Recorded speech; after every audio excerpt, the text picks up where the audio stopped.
నమస్తే, welcome to CM today. నేను మీ మధు. జమిలి ఎన్నికలు అంటే ఒకే దేశం ఒకే ఎన్నిక. ఈ దిశగా మోదీ సర్కార్ వడివడిగా అడుగులు వేస్తుంది. ఈ క్రమంలో ఈ ఎన్నికల ప్రభావం తెలుగు రాష్ట్రాలపై ఎలా ఉంటుందో ఇప్పుడు మనం తెలుసుకుందాం.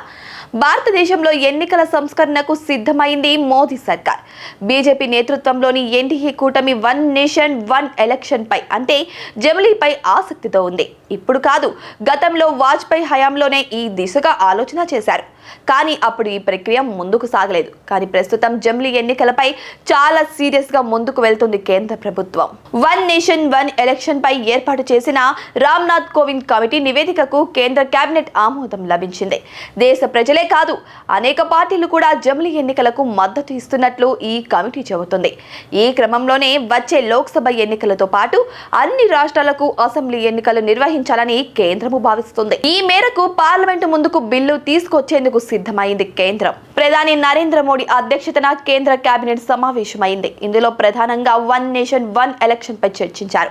అనంతరం ఈ జమిలీ ఎన్నికల బిల్లుకు మంత్రివర్గం ఆమోదము తెలిపింది. దీంతో ఇక ఈ బిల్లు పార్లమెంటు ముందుకు వెళ్లనుంది.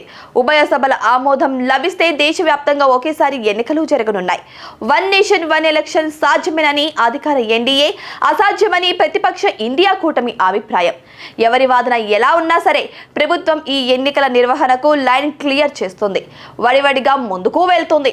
కేంద్ర ప్రభుత్వం అనుకున్నది అనుకున్నట్టు జరిగితే 2029లో లోక్సభతో పాటు అన్ని రాష్ట్రాలకు అసెంబ్లీలకు ఒకేసారి ఎన్నికలు జరుగుతాయి. ఇదే జరిగితే కొన్ని రాష్ట్రాల్లోని అధికార పార్టీలు లాభపడగా మరికొన్ని రాష్ట్రాల్లోని అధికార పార్టీలు నష్టపోతాయి. ఇక ఇటీవల లోక్సభతో పాటే అసెంబ్లీ ఎన్నికలు జరిగిన రాష్ట్రాల్లోని ప్రభుత్వాలపై ఎలాంటి ప్రభావమూ ఉండదు.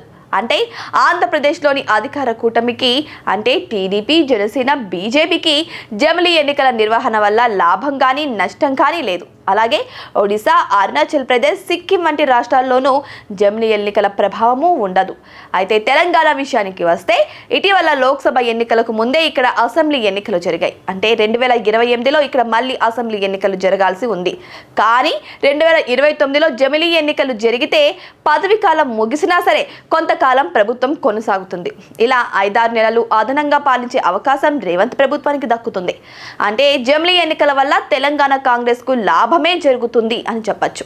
ఇలా దేశవ్యాప్తంగా ఒకేసారి ఎన్నికలు జరిగితే కొన్ని పార్టీలు ప్రత్యక్షంగా లాభపడగా మరికొన్ని పార్టీలు నష్టపోతాయి. పదవి కాలం ముగియకుండానే అధికారాన్ని కోల్పోయేవి కొన్నైతే పదవి కాలం ముగిసాక కూడా అధికారంలో ఉండేవి మరికొన్ని రాష్ట్రాలు.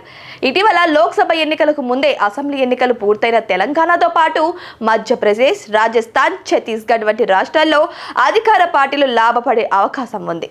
అలాగే లోక్సభ ఎన్నికల తర్వాత ఎన్నికలు జరిగిన రాష్ట్రాల పదవి కాలం ముగియకుండానే అధికారం కోల్పోయే అవకాశం కూడా ఉంది.